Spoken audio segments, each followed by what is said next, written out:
하나님의 말씀 한 곳 찾아서 읽겠습니다. 데살로니가전서 5장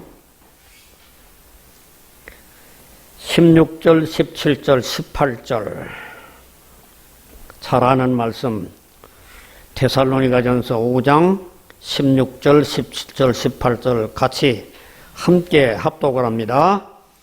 항상 기뻐하라. 쉬지 말고 기도하라. 범사에 감사하라.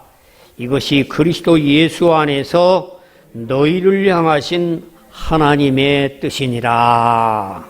아멘. 여러분, 많은 사람들이 이것이 하나님의 뜻이다, 이것이 하나님의 뜻이다라고 말을 잘 하기는 합니다만은 이 하나님의 뜻이라고 하는 말이 너무 잘못 남용되는 경우가 없지 않아 있습니다. 참 외동딸이 죽어서 슬퍼하고 있는 가정에 가서 믿음 좋다고 하는 어떤 권사님이 어머니를 향해 가지고 가서 위로한다는 말이, 자매, 이 딸이 죽은 건 다 하나님의 뜻이야. 너무 슬퍼하지 말어. 그러니까 그 젊은 자매가, 믿음 없는 자매가, 아니, 내 딸이 죽는 게 그게 하나님의 뜻이라는 말이 맞습니까? 화를 내는 장면을 본 적이 있습니다. 하나님의 뜻이라고 하는 것은 그렇게 아무데나 붙여서 사용되는 말이 아니라 성경대로 기록된 말씀대로 보면 어떠한 경우에도 항상 기뻐해야 되고 어떠한 경우에도 쉬지 말고 기도하고 범사에 감사하는 이것이 하나님의 뜻이지, 자기가 말하는 대로 하나님의 뜻이라고 말 붙인다고 해서 하나님의 뜻이 아닌 것 같습니다. 16세기에 여러분이 잘 아시는 바와 같이 하나님의 뜻을 실현한다고 해서 종교개혁이 일어났습니다. 이 종교개혁은 1000년 동안 종교라고 하는 이름을 걸고 암흑세상을 걸어갔던 그 암흑세상을 다시금 광명한 세상으로 변화시키는 놀라운 하나님의 섭리가 이 종교개혁 역사 가운데 나타났었습니다. 그런데 그렇게 분리된 개신교도들에 대해서 용납을 하지 아니하고 카톨릭에서는 예수회라고 하는 수도회가 생기는데, 여러분 예수회 수도회라고 하는 이름 들어보셨죠? 우리나라에 예수회 수도회가 세운 것이 서강대학이라고 하는 대학이 예수회 수도사들이 세웠습니다.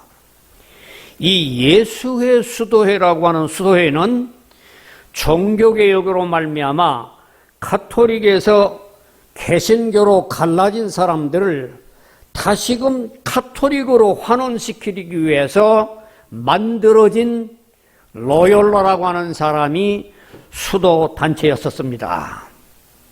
이들 예수회라고 하는 사람들은 12년 동안 교육을 받고 경건의 훈련을 받아서 개신교로 넘어져 있는 모든 개신교들 교구를 찾아가고 학교를 찾아가고 세기를 찾아가서 개신교 있는 모든 사람들을 다시 환원하는 반개혁 운동을 전개하게 되기 시작합니다. 이것이 하나의 종교전쟁으로 확대돼서 종교개혁이 16세기에 일어났지만은 17세기 100년 동안 가운데에 적어도 가톨릭과 개신교가 전쟁을 벌이는 비극의 역사를 한 100년 동안 계속했던 역사를 보게 됩니다. 그런데 이 비극의 역사 가운데서 한 세력 가운데서 강압적으로 강력하게 세력에 순응하면 전쟁이 벌어지지를 않는데, 이 강력한 전쟁에 대해서 대항하는 세력이 있어야 전쟁이 벌어지는데, 이렇게 가톨릭의 강력한 전쟁에 대항하는 강력한 대항하는 정신이 뭐냐 하면 칼빈주의라고 하는 칼빈주의의 사상이었다는 얘기입니다.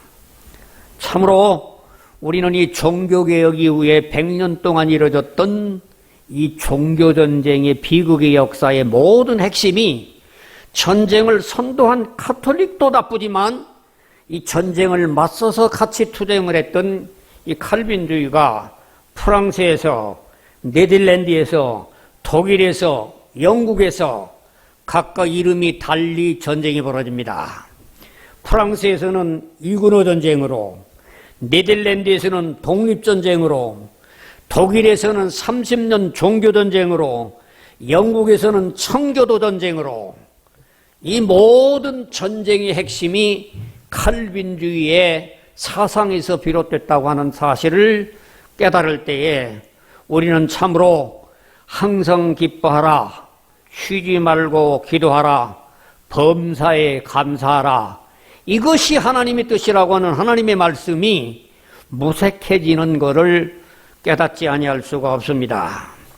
저는 이 말씀을 성경에 근거해서 역사 속에 우리의 비극의 역사였던 과거에 네 나라에서 있었던 전쟁의 역사를 가톨릭과 개신교의 투쟁사라고 하는 제목으로 잠시 여러분에게 설명을 드리도록 하겠습니다.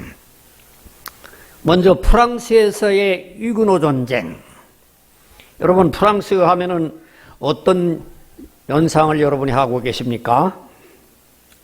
아마 프랑스라고 하면 지금 유행의 첨단, 정치의 첨단, 이런 첨단을 우리가 예상을 합니다만은 본래부터 프랑스라고 하는 나라가 이렇게 유행의 첨단이나 정치의 첨단을 이룬 게 아니라 왕정시대 천년의 그 철통 같은 세상을 국민들이, 시민들이 수 없는 혁명과 투쟁을 위해 가지고 오늘날 프랑스가 전 세계의 유행과 정치의 첨단을 앞서가는 것을 보게 됩니다. 여러분, 이 프랑스라고 하는 나라는 중세기 1000년 동안 왕정시대를 지키기 위해서 영국과 100년 전쟁을 치릅니다. 종교개혁기는 위그노 전쟁을 치릅니다. 프랑스는 교황청과도 또 싸웠었습니다. 그래서 갈리아주의라고 하는 것을 채택을 해가지고 전 세계 모든 세계가 교황이 지시하는 추기경이나 주교가 임명이 되지만 전 세계 유일하게 프랑스라고 하는 나라는 임금님이 주교를 임명하는 갈리아주의의 독특한 가톨릭 교회를 만들어냅니다. 이렇게 투쟁을 하는 왕정 정치가 드디어 국민들이 프랑스 혁명을 일으켜가지고 나폴레옹이라고 하는 사람이 총재 정치를 일으켰는데 이 나폴레옹이 실각당하자 다시금 또 왕정 정치로 복고를 한 것을 도시민들이 코민운동을 일으켜가지고 오늘날 대통령제로 만들기까지 이 수없는 전쟁과 혁명과 이 수란을 겪으면서 이 많은 순환 속에서 오늘의 이런 프랑스라고 하는 나라를 이루게 됐던 것이 프랑스 역사에 나타나고 있습니다. 저는 그 많은 전쟁 중에 종교개혁이 일어나고 난 다음에 일어났던 위군의 전쟁이라고 하는 전쟁이 1562년부터 1598년까지 36년 동안을 일으켰던 그 전쟁의 한 토막을 여러분에게 잠시 소개를 드리려고 합니다. 종교개혁이 일어난 위군호 전쟁. 위군호 전쟁이 36년간 전쟁을 일어났는데 위군호라고 하는 말이 무슨 말인가? 여러분, 이 서양 정치사를 한다든지 종종 말을 하는데 이 위군호라고 하는 말은 여러분 상식적으로 알아두는 것도 좋은 서양사에 도움이 됩니다. 위군호라고 하는 말은 독일 말에서 비롯된 말인데 이 말은 굳게 맹세한 친구라고 하는 뜻입니다.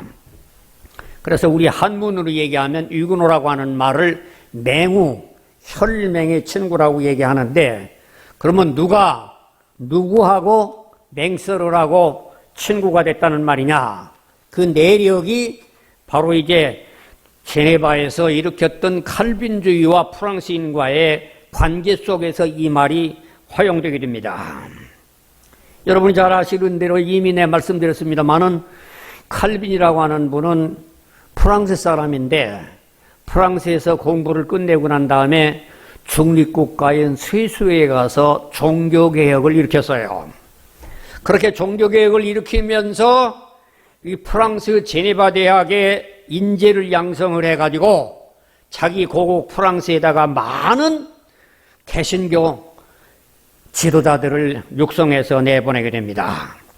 그래서 칼빈이 죽기 전에 1559년경에는 프랑스 내에서 이 칼빈의 제자들에 의해 가지고 칼빈주의를 따르는 그런 개신교들이 어느 정도 있었냐고 하면 교회가 2000개가 있었고 신도들이 20만 명으로 늘어나게 됐어요. 대단한 능력입니다. 그래서 이들이 프랑스 내에 2000교회 20만 명의 칼빈주의자들은 우리의 친구였던 칼빈이 프랑스 사람이고 이 프랑스 사람이 제네바에 가서 종교개혁을 일으켰기 까닭에 우리는 칼빈이 내 친구고 칼빈과 우리는 혈맹을 맺은 아름다운 유대를 가져서 이들과 함께 우리는 공조해야 된다라고 하는 사람들을 이름 붙인 것을 위그노라고 그렇게 이름을 붙이게 됩니다. 그런데 이렇게 위그노라고 하는 사람들이 프랑스 내에서 2000교회가 생기고 20만 명이 생길 때에 제일 위기의식을 느끼는 사람들은 프랑스 정부였었어요. 프랑스 정부는 국회 헌법에 의해 가지고 종교는 카톨릭만을 선택을 하도록 지금까지도 되어 있는 나라가 프랑스라고 하는 나라입니다. 그런데 이 카톨릭이 아닌 칼빈의 제네바의 개신교가 20만 명으로 늘어나는데 위기의식을 느끼게 까닭에 메디치라고 하는 섭정이 명령을 내리기를 어떤 명령을 내리냐면 이런 개신교가 프랑스 내에서 활동을 하려고 하면 파리 같은 대도시에서는 절대로 허용이 안 되고 저 농촌 변두리에 가서만 허용을 하라. 그렇게 제한적으로 허용을 해줬어요. 그런데 이 제한적으로 허용한 것 가운데서 계속 더 늘어나니까 기지공이라고 하는 하나의 막강한 하나의 왕정이 있는 사람들이 군대를 이끌어가지고 위그노 예배 보는 사람들 가운데에 1200명이 예배 보는 예배 장소를 급습을 해가지고 74명을 죽여버리고 수십 명을 부상을 일으킴으로 말미암아 이제 큰 난리가 벌어지게 됐습니다.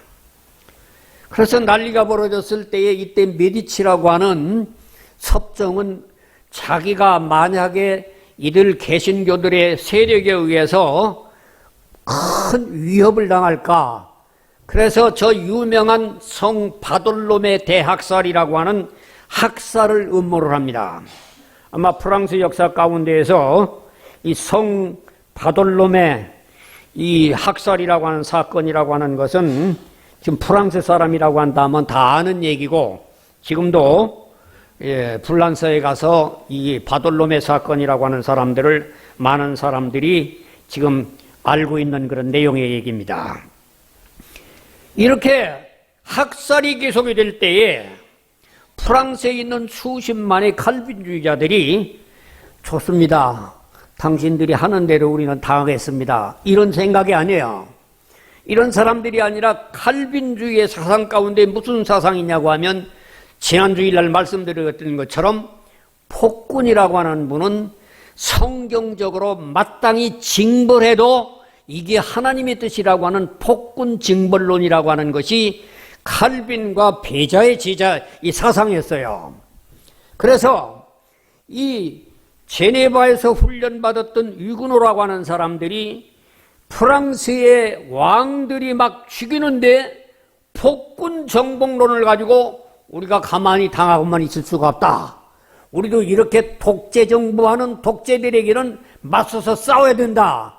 이래서 맞붙어서 싸우는 것이 36년간이라고 하는 전쟁을 계속하면서 어마어마한 사람이 죽어가게 되는 것이 프랑스의 위그노 전쟁이었다는 얘기입니다. 여러분, 참 기가 막힌 전쟁이죠. 36년 동안 전쟁을 통해 가지고 수만 명이 죽다 나중에는 지치니까 앙리 4세가 메디치가의 모든 이제는 그 왕정이 무너져가고 앙리 4세라고 하는 개신교 사람이 지도자가 돼가지고 이 앙리 4세가 낭트 칙력에 의해서 카톨릭교나 개신교나 같이 공존하는 공존법을 만들어 가지고 가서 또 한 80년을 지났어요. 그런데 80년을 지났는데 누이 14세라고 하는 이분이 한 80년이 지나고 난 다음에 이 낭트 칙령을 철회를 해버리고 이제는 카톨릭만이 존재한다라고 하는 것으로 다시 카톨릭으로 돌아갑니다. 이때에 불란서에 있는 모든 이 개신교들이었던 칼빈주의자들은 40만 명이 영국으로, 네덜란드로, 독일로, 전 세계로 흩어져 가기 때문에 프랑스라고 하는 나라가 막대한 희생을 당하게 되는 것이 역사적인 사실입니다.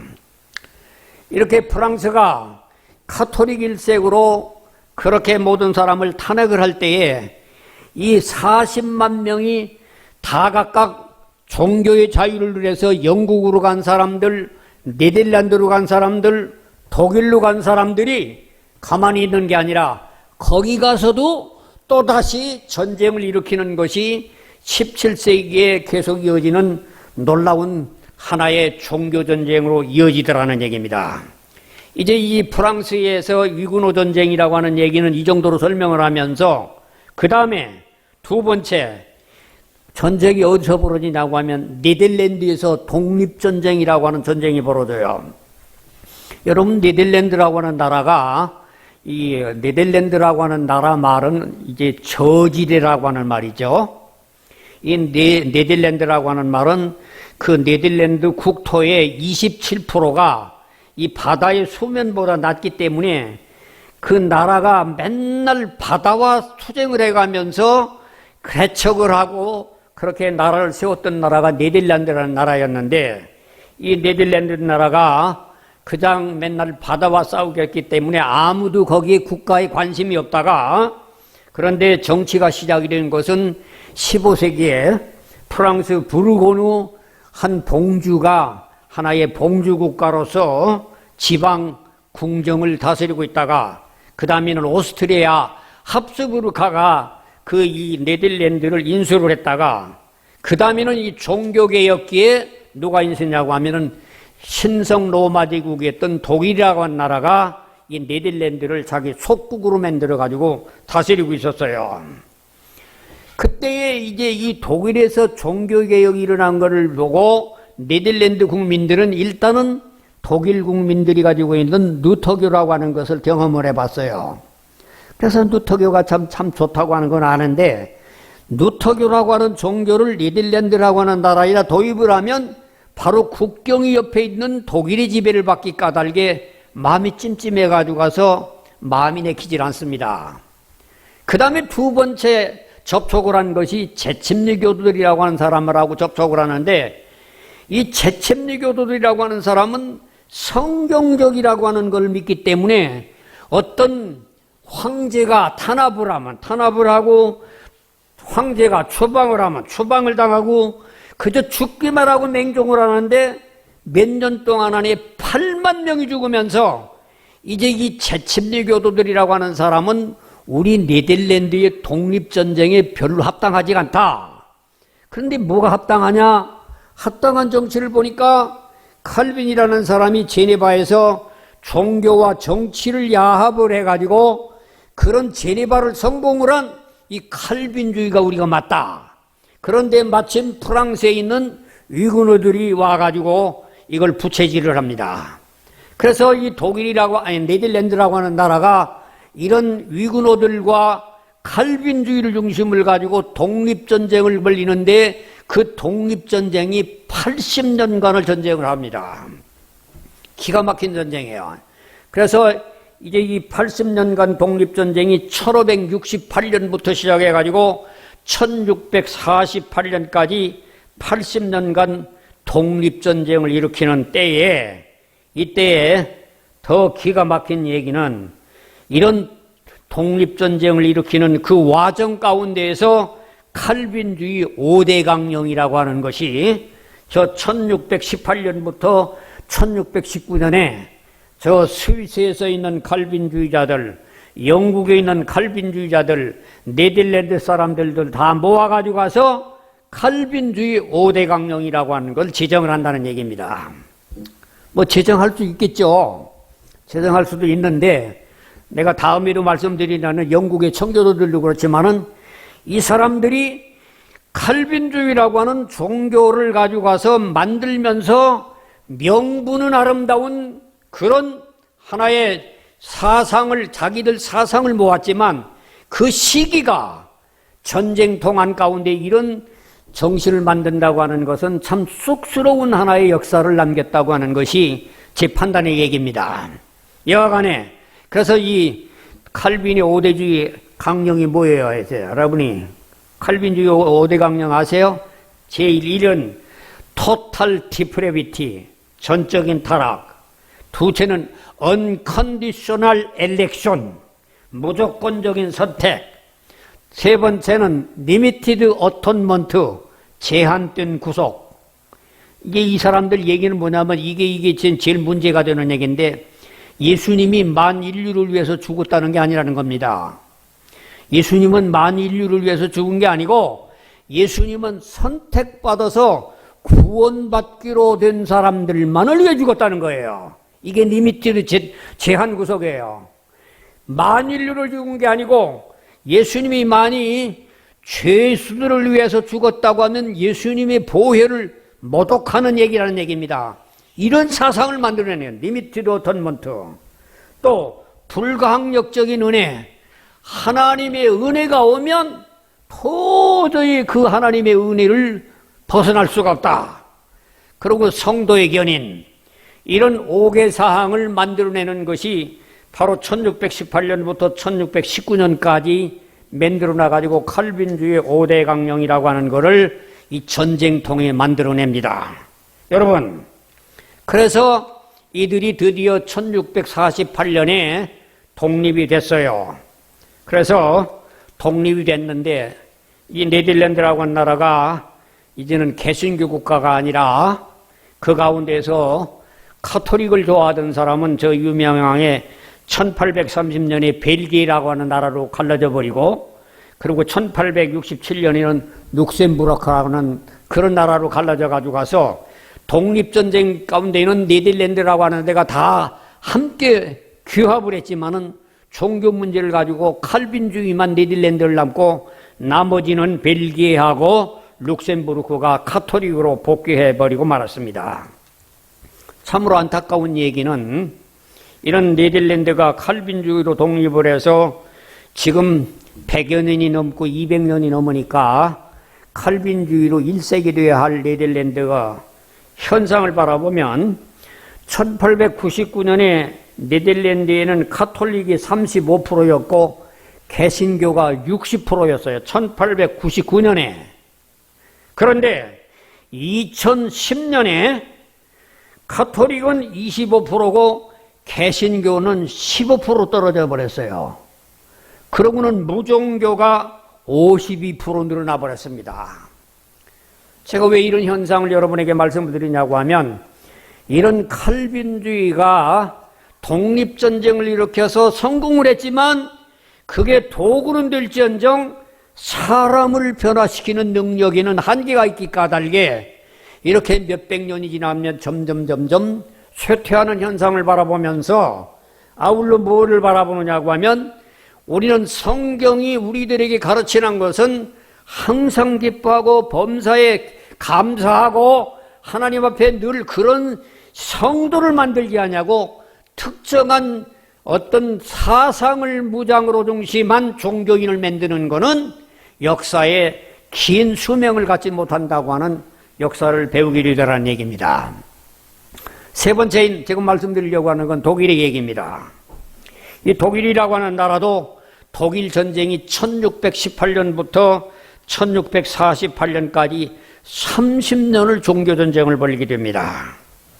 여러분이 잘 아시는 바와 같이 루터가 종교개혁을 일으켜가지고 루터의 말년 가운데에서 1555년에 루터교도 천주교와 함께 합법적인 종교라고 하는 걸 인정을 받는 것이 1555년이었어요.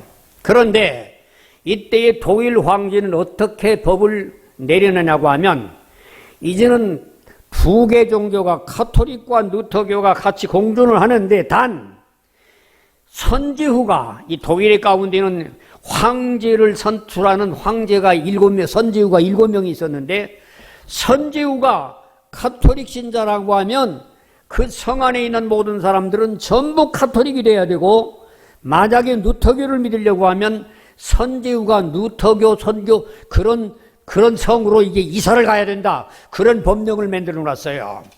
그래서 이 루터교의 이 독일이라고 하는 나라가 1555년에는 어떤 현상이 되냐면은 저 강원도에 있는 여기는 이제는 선지후가 카톨릭이었는데 경기도로 넘어오면은 거기는 이제는 개신교라고 하면은 그 사람들이 이제는 고개만 넘어오고 선만 넘으면은 다른 종교가 있는 그런 나라를 한 80년 동안 만들어 왔었습니다. 그래서 이제 이렇게 독일이라는 나라가 이랬는데 아까 말씀드린 것처럼 이 독일이라는 나라에 가서 이제는 개신교로 넘어간 사람들을 다시 카톨릭으로 되돌리는 일에 제일 앞장선 사람이 예수의 수도사들이라는 사람이에요. 여러분 제가 아까 말씀드렸죠. 예수의 수도사들이라고 한 사람이 12년 동안 교육 훈련을 받아요. 그러니까 여러분이 영화 가운데에서 이 미션이라고 하는 영화 있죠.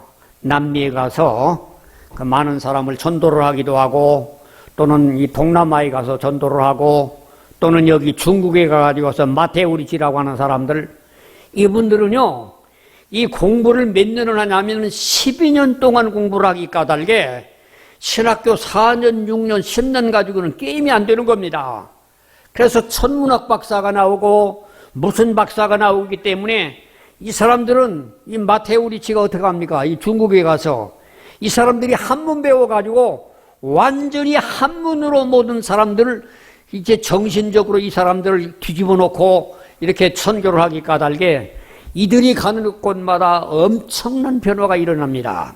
그래서 독일에 이렇게 카톨릭 국가가 있던 선지후에 있는 지방이 아닌 개신교로 떨어진 데 가서 예수의 수도사들이 들어가가지고 거기 학교 교사 노릇을 해요.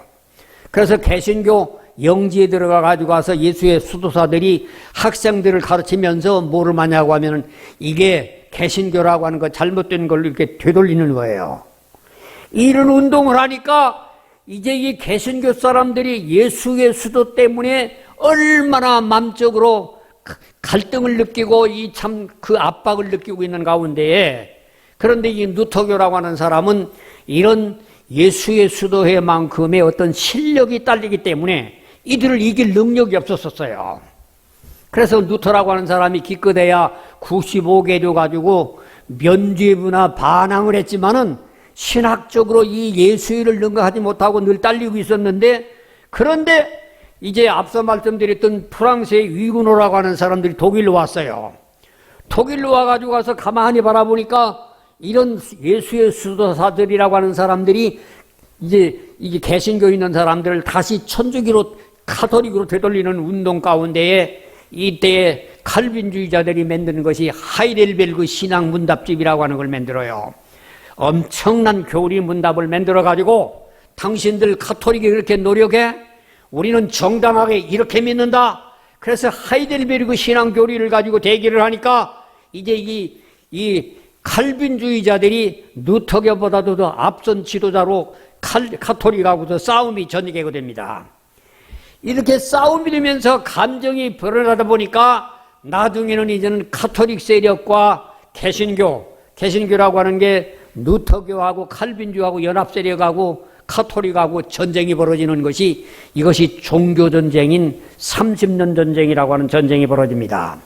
그래서 최초에 어디서 벌어졌냐고 하면 보헤미아라고 하는 데에서 전쟁이 벌어져요.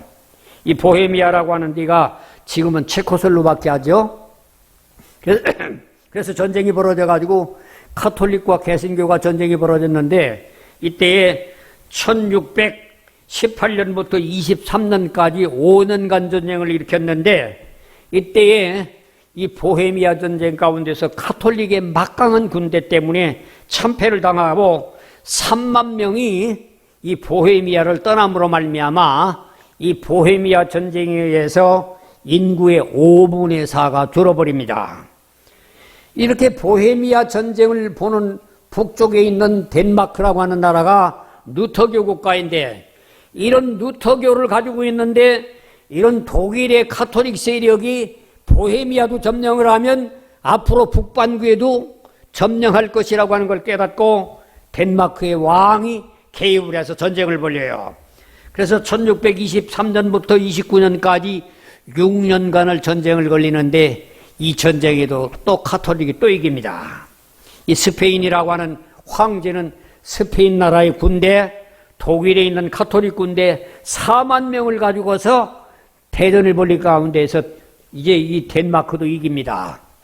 그러니까 세 번째 누가 됩니냐고 하면은 스웨덴에 있는 왕이 또다시 독일을 지키겠다고 덤볐는데, 여기서도 전쟁을 벌여 5년이나 벌렸지만 별로 이기지를 못합니다. 그럴 때에 누가 나타나냐면 네 번째 프랑스라고 하는 나라가, 이 프랑스라고 하는 나라는 가톨릭 국가인데 이 전쟁을 개입을 해요.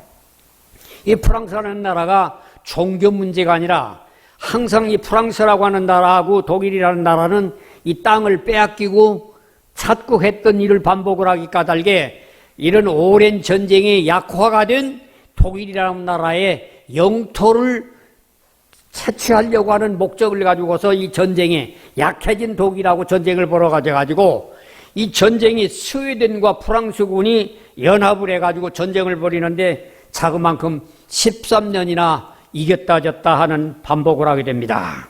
그래서 나중에 이 가톨릭 황제는 지쳐가지고 와서 저 유명한 1648년에 베스팔리아라고 하는 화약을 맺어가지고 독일이라는 나라, 프랑스라는 나라, 세 나라가 같이 화합을 해가지고 서로 좋은 조건을 여쭤가지고 어떻게 하냐고 하면은 저 네덜란드라는 나라를 독립을 시켜준다. 스위스도 독립을 시켜준다. 그럴 뿐만 아니라 옛날에 루터가 처음에 두 개의 종교 자유를 허용했던 것처럼 두 개의 가톨릭이라든지 루터교도 인정을 한다. 그 다음에 프랑스는 독일 내에 있는 14개의 도시를 우리 프랑스 국가에 양도를 한다. 이렇게 해서 땅을 차지함으로 말미암아 이 전쟁이 종식이 되는 30년 전쟁이라고 하는 전쟁이 마무리되게 됩니다. 마지막으로 이제는 영국의 청교도라고 하는 역사를 여러분에게 설명을 해드리겠습니다. 여러분, 청교도라고 얘기하면은 엘리자베스 여왕 때부터 시작해서 킹 제임스 때에 여러분이 잘 아시는 킹 제임스 성경이 번역됐지만 찰스 1세 때에 이제 이 전쟁이 벌어지게 되는 것이 여러분 잘 아시는 청교도 전쟁이라고 하는 전쟁인데, 이 찰스 1세라고 하는 사람은 철저하게 가톨릭을 옹호를 하는 사람이었기 까닭에 이제 이 모든 의회에 있는 모든 사람들을 해체를 시켜버리고 자기가 단독적으로 모든 정치를 해나갈 때에 이제 이 정치가 의회파, 왕당파 두 파가 싸워가지고 가서 전쟁을 벌이게 되는 것이 청교도 전쟁이라고 하는 전쟁입니다. 그런데 이 왕당파와 의회파에 서로 투쟁을 할 때에 이때에 의회파의 다수를 가지고 있는 칼빈주의자들은 어떤 생각을 하냐면은 저 스코틀랜드라고 하는 나라가 의회에서 법을 가지고 가서 장로교 국가를 만드는 것처럼 다수를 가지고 있는 이 칼빈주의자들이 왕을 잘 섭렵을 한다고 하면 우리나라가 영국이라고 하는 나라가 이제는 장로교 국가가 만들 수 있지 않겠는가, 이런 생각을 가지고 이 칼빈주의자들이 한편으로는 웨스트민스터라고 하는 데에서 신조를 만들고 웨스트민스터에서 칼빈주의를 다듬으면서 내면적으로는 겉으로는 웨스트민스터 신도회를 하면서 겉으로는 뭐냐고 하면은 이 의회를 통해 가지고 와서 이 국회를 통해서 어떻게든지 이 영국이라는 나라를 칼빈주의 나라를 만들려고 하는 이 모습을 바라보고 이때에 처음에는 이 칼빈주의와 함께 같이했던 크롬웰이라고 하는 사람이 여러분 철기군이라고 하는 군대를 통해 가지고 가서 이 칼빈주의자들, 이 배신자들, 이 더러운 놈들, 그러고는 이 국회를 해산시켜버리고 이 크롬웰이라고 하는 사람이 군대 정치를 위해 가지고 영국 의회를 없애버리고 크롬웰이 독재 정치를 시작을 하다가 한 7년 만에 죽고 그 다음에 찰스라고 하는 왕도 처형을 했지만은 그의 아들 찰스 2세가 다시 왕정을 복구해 가지고 영국이 되돌아가게 됩니다. 제가 여러 가지 역사를 프랑스의 위근호 전쟁을 말씀드렸습니다. 네덜란드의 독립전쟁을 얘기했습니다. 독일에서 종교전쟁을 얘기했습니다. 마지막으로는 영국의 청교도 전쟁을 얘기했습니다. 그런데 이 모든 전쟁의 배후의 정신적인 지주가 칼빈주의였다는 얘기입니다. 그래서 이 한 세기 동안 가운데에서 유럽에 있는 모든 사람들이 카톨릭이든 개신교든 서로 자기가 옳다고 싸우는 모습을 바라보고 이제는 모든 사람들이 실망을 해서 제가 다음 주에 마지막 설명을 할 때 도대체 똑같은 예수 믿고 똑같은 하나님 믿는 카톨릭 놈이나 개신교 놈이나 그놈이 그놈이다. 그래서 모든 종교에 대해서 기독교에 대해서 불신을 하고 계시를 믿지 않냐고 사람의 이성만 믿고 사람이 경험된 것만 믿는다고 하는 하나의 무신론이 나오는 것이 이렇게 한 세기를 계속됐던 종교가들이 모범을 못 보였던 결과였다는 얘기입니다. 여러분, 오늘 우리가 정말로 그 무엇으로 명분을 세우더라도 우리는 하나님의 믿는 신앙을 가진 사람이라면 당하고 우리들이 고난을 당할지언정 맞서서 전쟁을 세운다고 하는 건 어떤 명분으로라도 역사에서 인정을 못 받는다고 하는 귀한 진리를 배우게 되는 겁니다. 그렇게 까닭에 성경 진리대로 항상 기뻐하라, 쉬지 말고 기도하라, 범사에 감사하라. 이거는 만 인류를 통해 가지고 철저한 하나님의 뜻이지만 자기 신념에 의해서 적을 죽이겠다고 전쟁을 벌어진다고 하는 건 결코 하나님의 뜻도 아닐 뿐만 아니라 역사의 지탄을 받을 수 없는 역사의 오점이 된다고 하는 귀한 과거사를 배우게 되더라는 얘기입니다.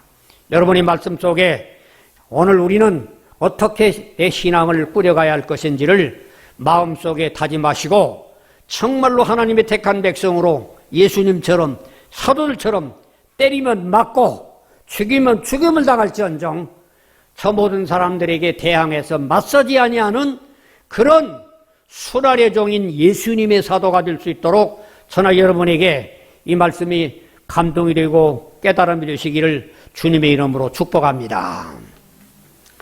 기도하겠습니다. 하나님의 크신 은혜를 감사드립니다. 참 과거 역사가 한 토막을 바라보면 다 같은 하나님 믿고 예수 믿는다고 하는 사람이 서로 죽이기 위해서 프랑스에서 네덜란드에서 독일에서 영국에서 우리 믿음의 선조들이라는 사람이 너무나도 부끄러운 치욕의 역사를 보냈던 사실을 우리가 깨닫습니다. 우리들이 그런 대열에 끼지 아니하고 항상 하나님의 뜻이 무엇인가를 분별하며 살아갈 수 있도록 우리들도 과거의 실패를 통해서 나를 새롭게 깨달아지는 저희 모두가 되도록 은총을 베풀어 주시옵소서. 예수님의 이름으로 축복하며 기도하옵나이다. 아멘. 감사합니다. 고맙습니다.